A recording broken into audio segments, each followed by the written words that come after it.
Bonjour fidèles téléspectateurs des Cap TV, bienvenue pour suivre cette émission. Aujourd'hui nous parlons du taux d'échange. Nous avons fait le tour de la ville de Bukavu, nous avons parcouru plusieurs marchés, nous avons été même dans plusieurs territoires où nous avons interrogé les gens et dans nos villages, il se remarque que la population est sous le joug de la faim aujourd'hui et quand nous avons interrogé cette population, elle fustige la montée du taux d'échange. Nous ne comprenons pas pourquoi cette montée du taux d'échange est en train de rendre la population congolaise aussi pauvre. Pour parler de cette question, nous avons un invité spécial, un invité calé à la matière. Vous allez le découvrir dans cette émission. Mais avant cela, nous vous proposons de suivre certaines interventions de personnes que nous avons pu interroger sur les terrains. Suivez.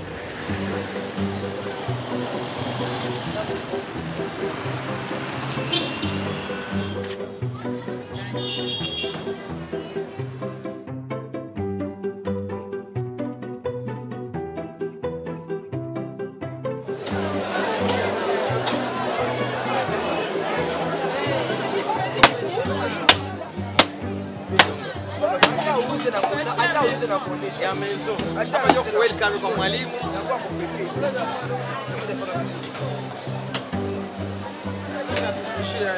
hii ilipasha kuwa njo 10,000 francs mais wanalomba 22,000 francs 22,000 francs. Sasa ndio tunakufa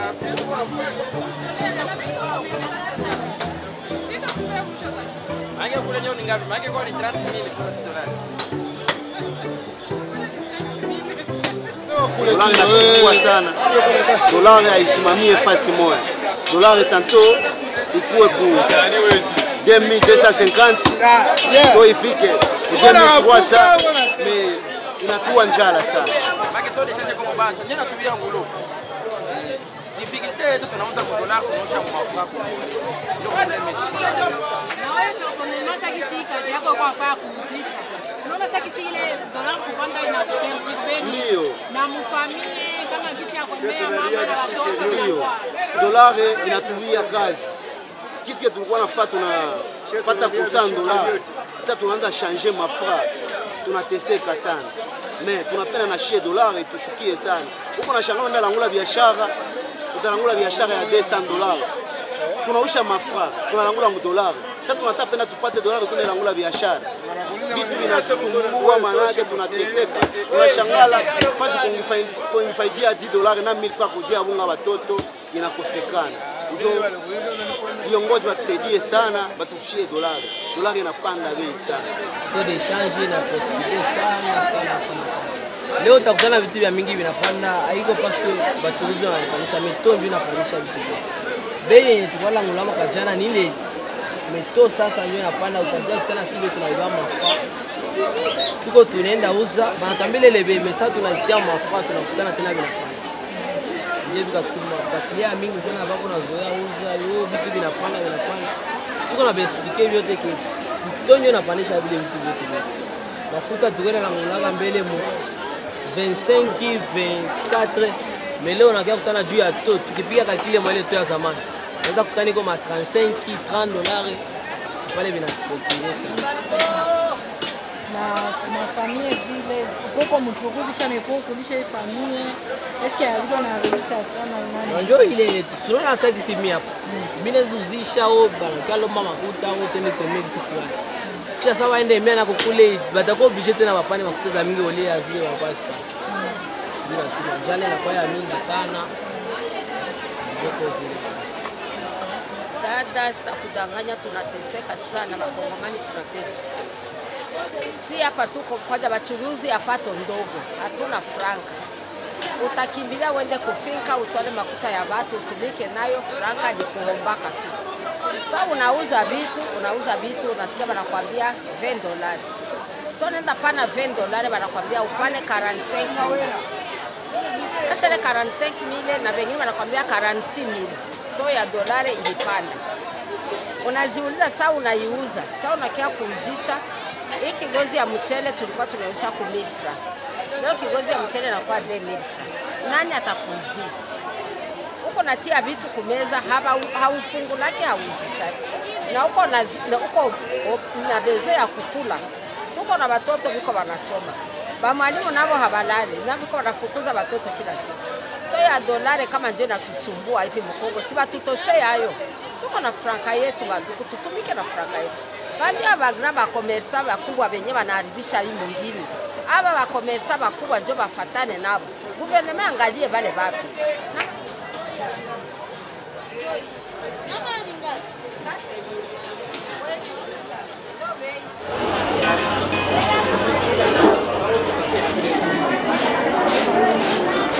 Hii niko mchuruzi wa mafrui, maprine, maorange, marakuji. Tona ilishapanda mwa hivi. Juu tulikana langula mafrui kubei mzuri. Bei hivi juu ya tona bebe ilishapanda. Ndio vile. Ndio ya walungu. Biko kama kudesa karanga kama na juu ya biashara surtout bia watu wanakuwa navyo lazima munyumba. Wanapandisha bei, aenda tosha dende yangu munyumba na sitatosha kwa kitu nishinde kupandisha na mito. Na mimi ndasema bei yulu dende ya 3000 francs itia ku 5. Bunga surtout hata hizi nguruwe tuko achindi. Tukachinja nguruwe ya 200,000 biko itia ku 250, 300,000. Si ndio na utapimia nyama utapimia ku 10,000 wala 7. Utakuta mwanje kula nyama naye atashinda vya kula jo. Tuelisha panda. Hata na legime nayo biko banasema tuelisha panda. Na legime nayo? Nayo inapanda. Balikuwa wanapanda fungo 5 ku 500 francs. Fungo 5 ya lengalenge naanza fika ku 1000 francs. Tunasikia pale ni problem. Na lenga tunaanza itosha wapi Rwanda, banaanza ienda Mudaka ndio balangulie Mudaka banapea. Sana tafuta tike ya Mudaka na hapa unakuta nauzisha mfungo mwa 400 francs. Ndio vitu vilisha hivi. Ni dolari ya nguvu sana. Watu wanasumbuka nama mwatauza nama amwa ni 2500 3000. Magharibi ni 3000. Na kuuza asubuhi basi atafanya hivi. Tulisha maliza nje. Na kuima familia sasa iba mama banakuana kwenda lima mshamba banampatia ile 2000. Unaona sasa wanajiorganiza kae benyo naona kaje. Nenda lima na sina nguvu. Nama ya maragi kulima maragi biko uzisha 7000. Balisha shanje nama ye balikuwa wanapimia hapo. Na maragi. Huko mwiko atafuta limi ataba na mama. Unakuta huko na ekivala ya nama amoya. Nenda lima na atafasi. Kitu kilishaharibika sana.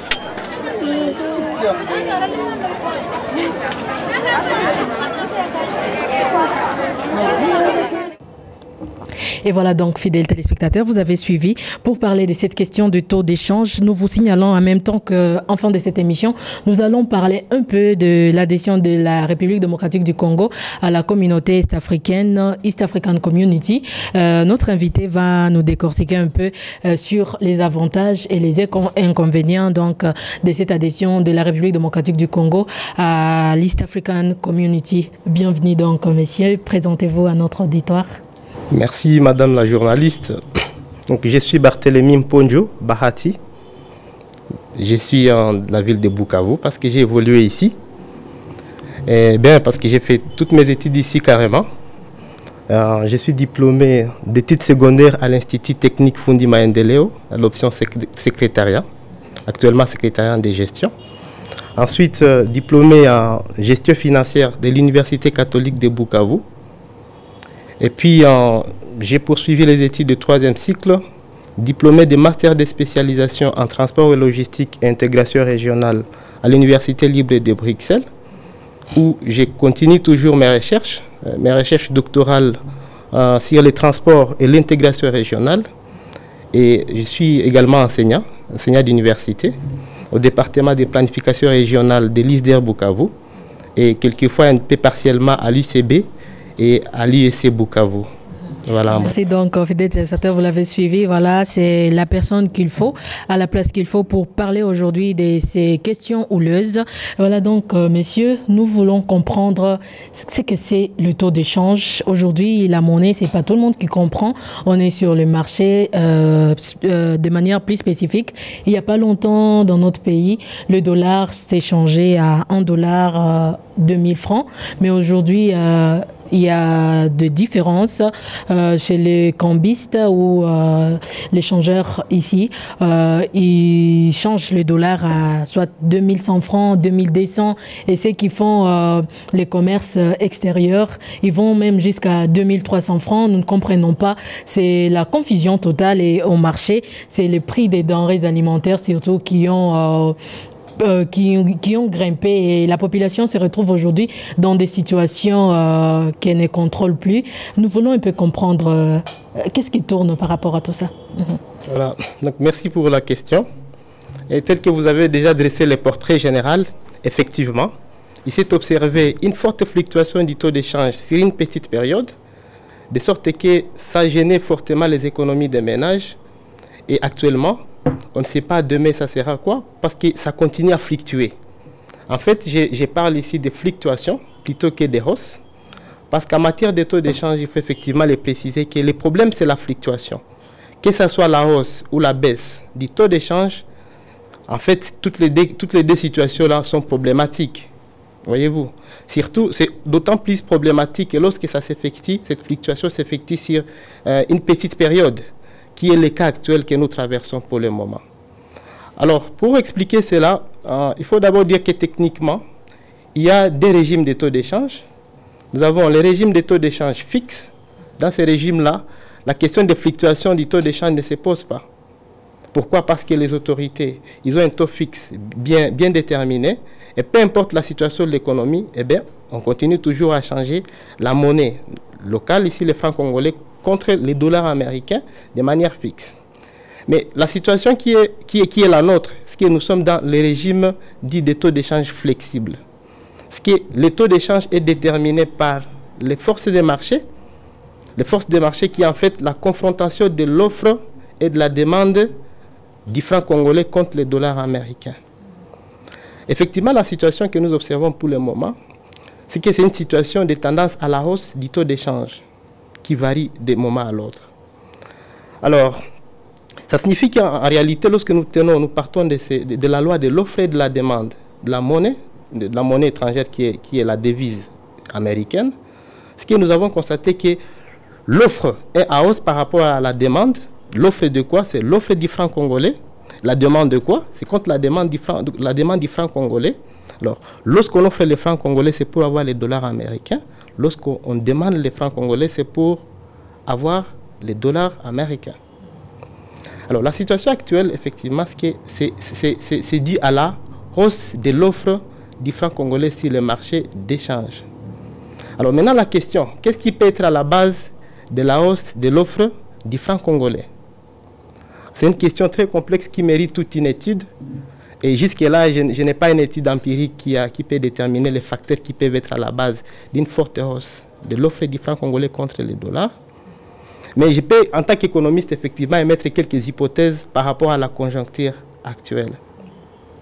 Alors, la première hypothèse, c'est plutôt, il y a deux situations qu'il faut distinguer. D'abord, à l'interne et à l'externe. Donc, la conjoncture économique interne de la RDC et la conjoncture mondiale.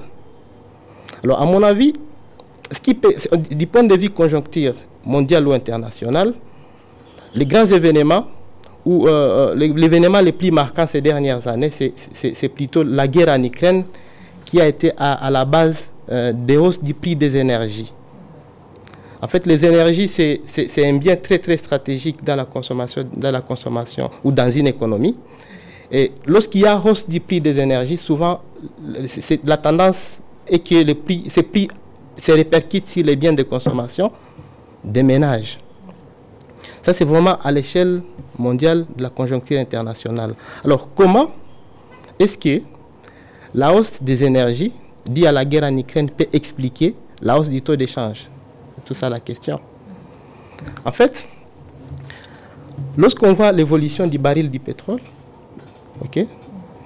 on trouve que pendant les deux dernières années, les années qui ont été marquées par cette guerre, le prix a presque doublé.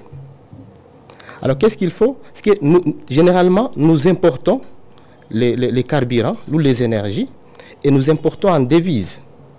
C'est que lorsque le prix du carburant est en hausse, ce qu'on appelle les pétroliers, ils ont besoin d'avoir beaucoup plus de dollars, n'est-ce pas? Alors qu'ils ont effectué leur vente en francs congolais, ils ont beaucoup plus besoin de dollars supplémentaires et ils sont donc disposés à donner ou à céder ces francs congolais pour avoir des dollars afin qu'ils puissent s'adapter à la hausse du prix du carburant à l'échelle internationale. Alors du coup, cela peut entraîner une hausse de l'offre de la monnaie ou du franc congolais.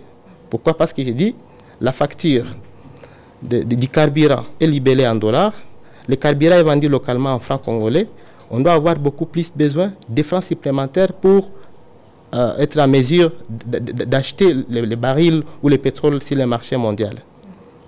Ça, c'est un facteur lié à la conjoncture internationale.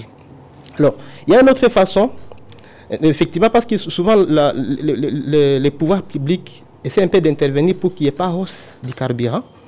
Et la situation qui a été la nôtre est que le gouvernement avait à un certain moment, à travers le ministère de l'économie, décidé de subventionner certaines charges des grands pétroliers pour que l'on puisse essayer un peu de ne pas hausser le prix du carburant proportionnellement à la hausse sur les marchés internationaux. Alors qu'est-ce que le gouvernement fait? Le gouvernement, en subventionnant les pétroliers, très probablement le gouvernement peut décider de toucher ce qu'on appelle la planche à billets. Donc imprimer de la monnaie supplémentaire, les francs congolais. Et cette impression peut alimenter de nouveau l'offre du franc congolais par rapport à la demande du franc congolais. Voyez?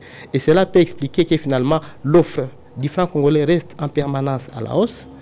Et lorsque vous cherchez beaucoup plus de dollars, vous avez des francs congolais à céder, normal que les dollars deviennent rares, les taux d'échange francs congolais contre dollars américains part à la hausse.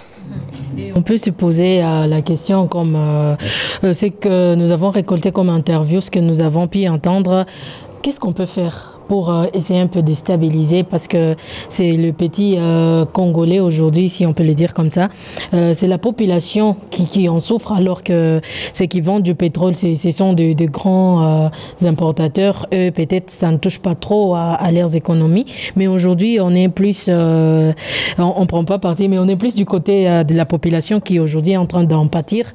On peut faire quoi pour stabiliser? Est-ce qu'il y a une part du gouvernement là-dedans?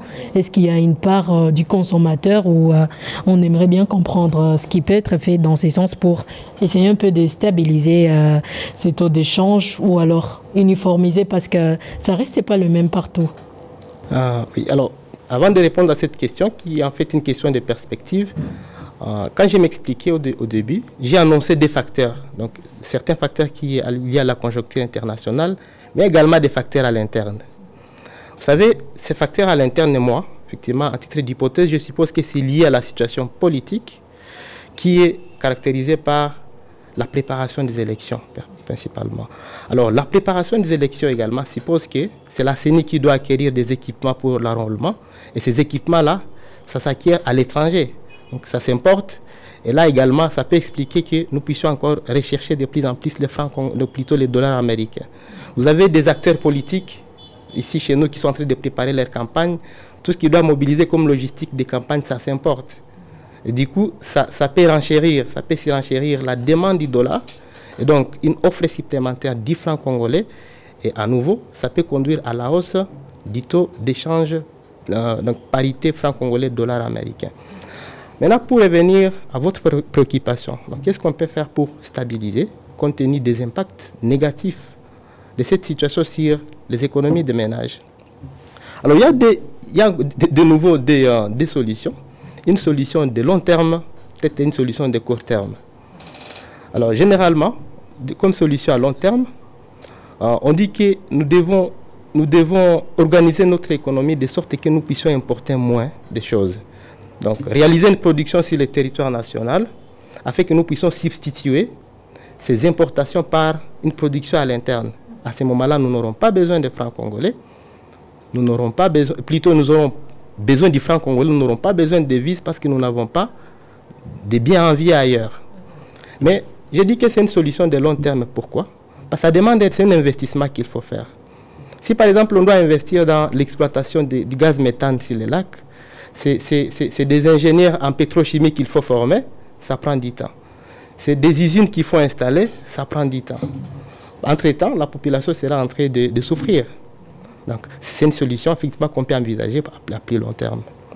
Mais souvent, moi, je ne suis pas vraiment un partisan de très long terme parce que je ne suis pas un keynésien, plutôt je suis un keynésien. Plutôt Keynes qui disait qu'à long terme, nous serions tous déjà morts. Donc, il faut chercher des solutions plutôt à court terme. Alors, à mon avis, la solution à court terme qui s'impose, c'est que le gouvernement congolais doit contrôler les marchés d'échange localement. À Bukavu, en RDC, tout le monde est échangeur de monnaie. Pourtant, ça doit revenir dans le pouvoir régalien du gouvernement, de l'État, à travers la Banque centrale qui est l'autorité monétaire. Alors à ce moment-là, qu'est-ce qu'il faut? Je pense que l'État peut immédiatement, il dispose de moyens pour le faire immédiatement, d'organiser les marchés d'échange, d'agréer, n'est-ce pas, les changeurs ou les nous appelons des cambistes, afin que ça lui permette finalement de contrôler tous les flux de dollars et tous les flux d'échange entre les dollars et les francs congolais. Vous voyez, tout le monde ne peut pas vraiment devenir changeur. Même moi aujourd'hui, si maintenant vous me demandez de vous changer 10 $, probablement je vais aussi le faire parce que je n'ai pas cette contrainte. Et du coup, l'État va rater les contrôles du marché d'échange. Okay? On ne saura pas finalement quelle est la quantité d'offres du dollar ou de demandes de dollars sur le marché parce qu'il n'y a aucune organisation, aucune structuration. Vraiment, ça c'est la solution que j'envisage à court terme. Parce que là, ça permettra alors à l'État, plutôt à la Banque centrale, de bien mener sa politique monétaire, plutôt en lien avec les taux d'échange. Une question qui peut-être va s'accorder un peu à notre deuxième thématique, mais nous la gardons dans la première. Qu'est-ce que ces pays frontaliers ont pu faire pour garder une certaine valeur de leur monnaie, si on peut le dire comme ça? Le Rwanda, par exemple, on sent que le franc rwandais a une certaine valeur aujourd'hui sur le marché, je vais dire, ou alors les shillings kenyans ou les shillings ougandais. On sent qu'eux, ils gardent une certaine valeur alors que nous sommes en train d'aller toujours vers le bas. Qu'est-ce qu'eux, ils ont pu faire? Et peut-être ça va nous permettre d'entrer dans la deuxième thématique, de comprendre qu'est-ce qu'il y a derrière cette adhésion de la République démocratique du Congo à l'East African Community. Qu'est-ce que ça représente comme enjeu pour notre pays, ou alors qu'est-ce que ça représente comme danger? Parce que si on le voit en clair comme ça, c'est plus en danger parce que ce n'est pas tous les Congolais qui le voient d'un bon œil. Alors, oui, pour aborder la première partie de la question, qu'est-ce que les autres pays ont fait pour stabiliser? Je parle plutôt en termes de stabilisation, ce n'est pas en termes de hausse, n'est-ce pas? Ça, j'y reviens toujours. Qu'est-ce que les autres ont fait? Alors, vous avez le Burundi, par exemple, qui a une certaine prospérité économique comparativement au Congo, parce que nous partons parfois acheter beaucoup de choses au Burundi. Pourtant, leur monnaie est moins cotée en termes par rapport au dollar, plus que le franc congolais. Donc, aujourd'hui, vous avez $1 contre autour de 4000 francs burundais. En Ouganda, c'est la même chose. Peut-être seulement le Rwanda, effectivement, qui ont un peu une monnaie, disons, une parité dollar-franc rwandais un peu plus forte que les francs congolais. Alors, qu'est-ce qu'ils ont fait?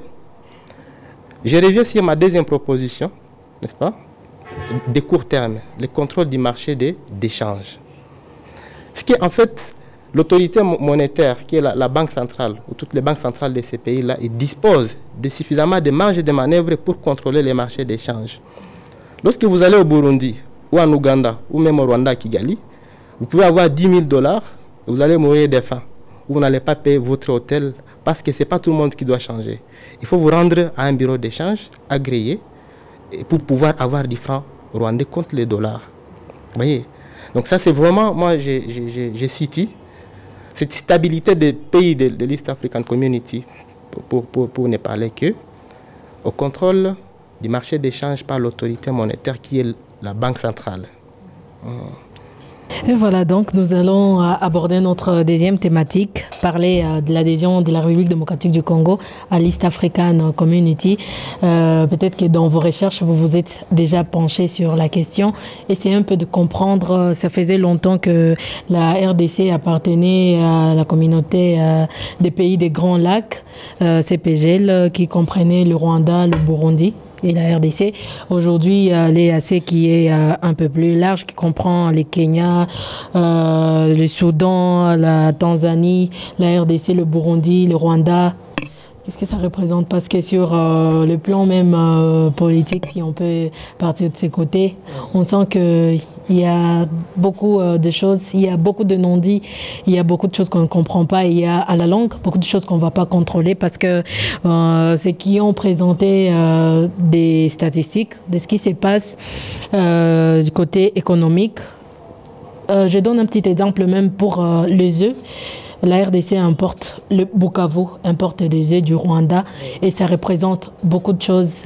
Peut-être que je n'ai pas des vraies statistiques, mais on importe beaucoup au Rwanda, au Burundi, en Ouganda aussi. Qu'est-ce que ça représente aujourd'hui? Parce que quand on voit en clair, on n'a pas grand-chose à offrir, nous. On ne prend que. Et quand on adhère comme ça à l'East African Community, ce que ça représente pour notre pays?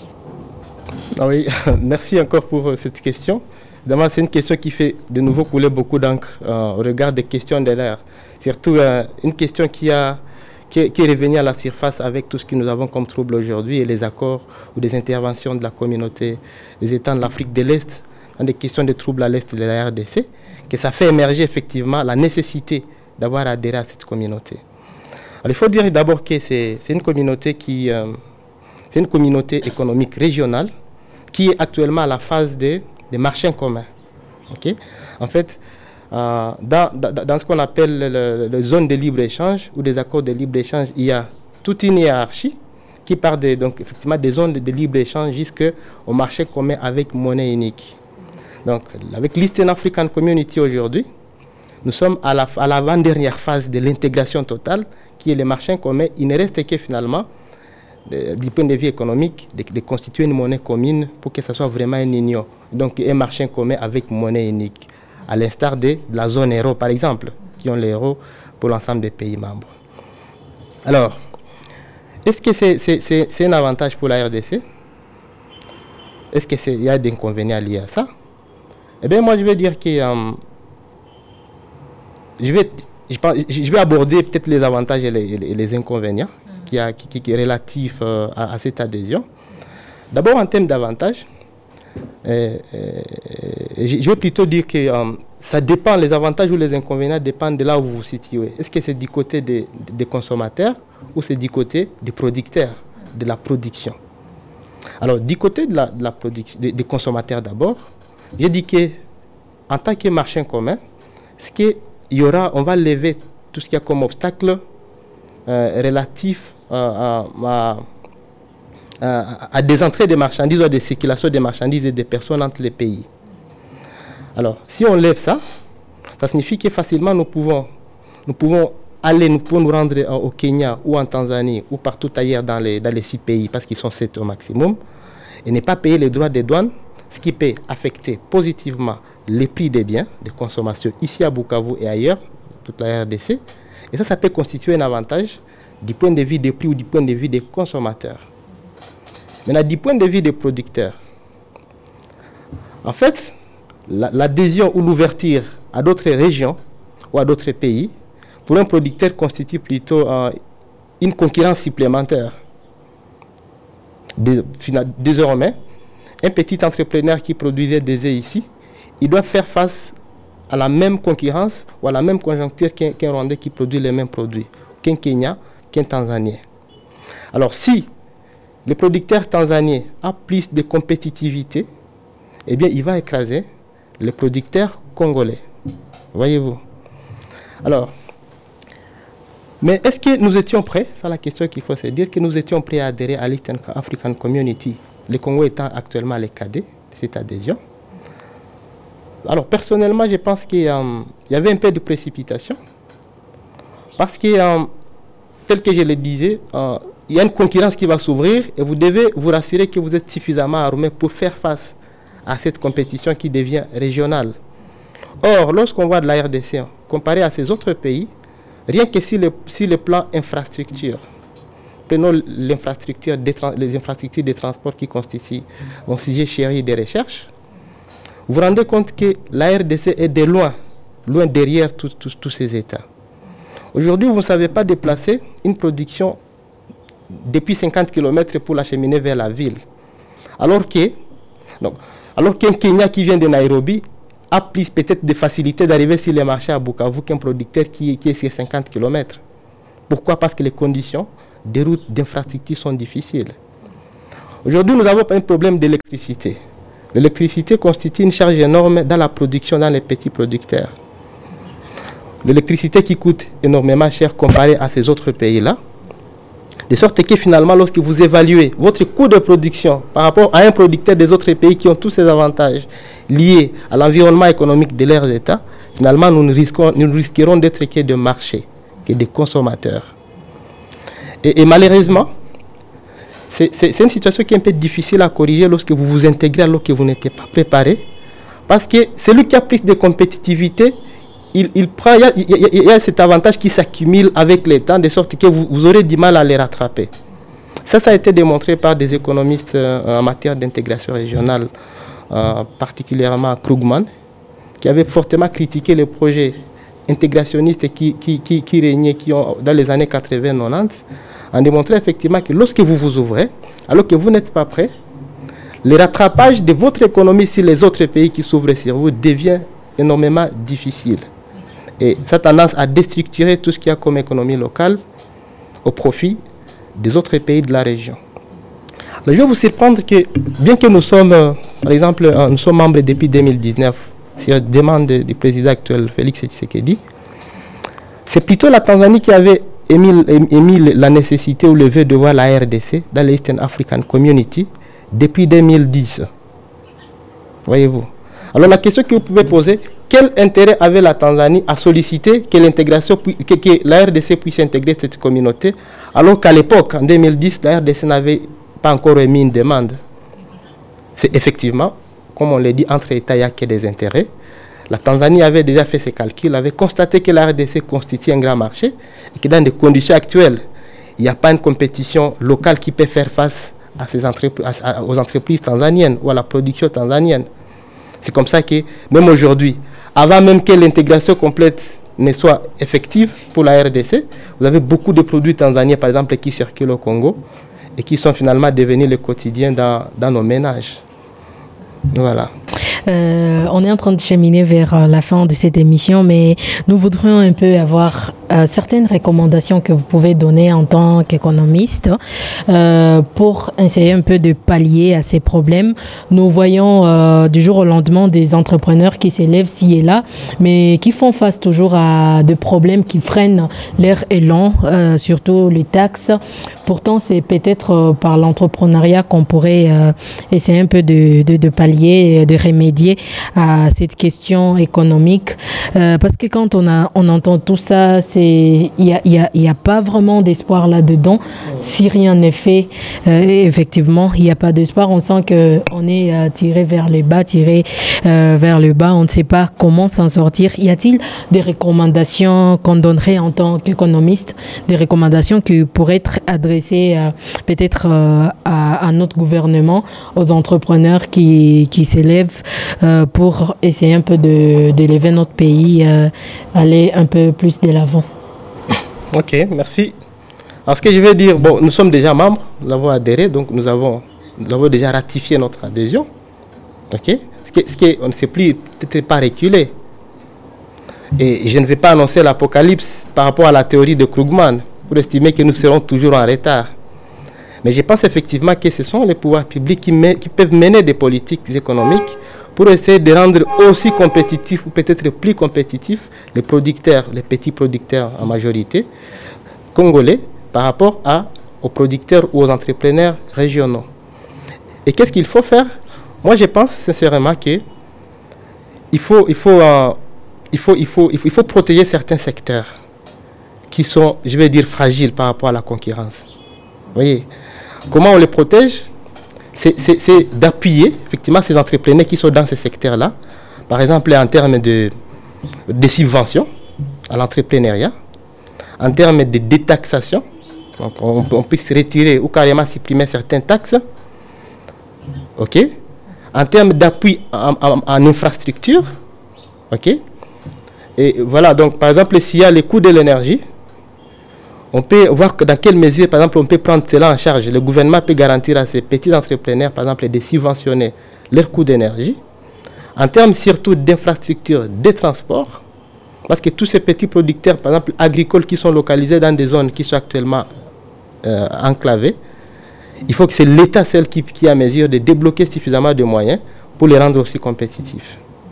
Okay? Et par contre, il y a des secteurs où nous sommes aussi compétitifs, par exemple la vente de matières premières, de bois. Pour ces genres de produits, effectivement, c'est un avantage même d'avoir un grand marché, parce que ça va nous donner l'ouverture à d'autres marchés que les marchés locaux.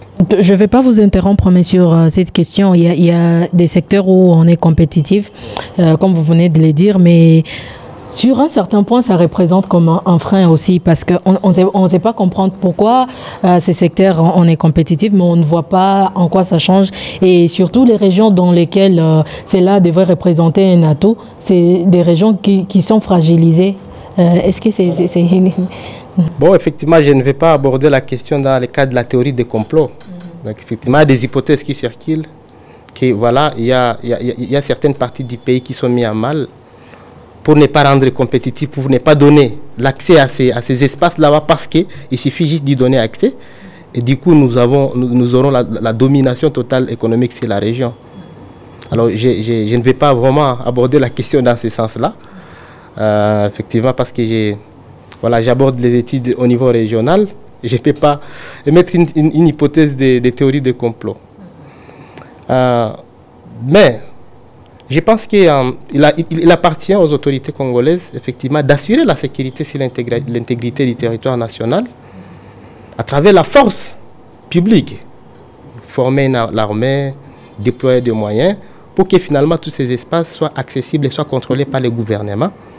Et plutôt que de pointer les doigts à l'étranger, je pense que c'est seulement de cette façon-là, en intervenant nous-mêmes à l'interne, que nous sommes à mesure de donner les mêmes chances à tous les Congolais, quel que soit là où ils sont situés, et sortir de cette situation d'impasse sécuritaire.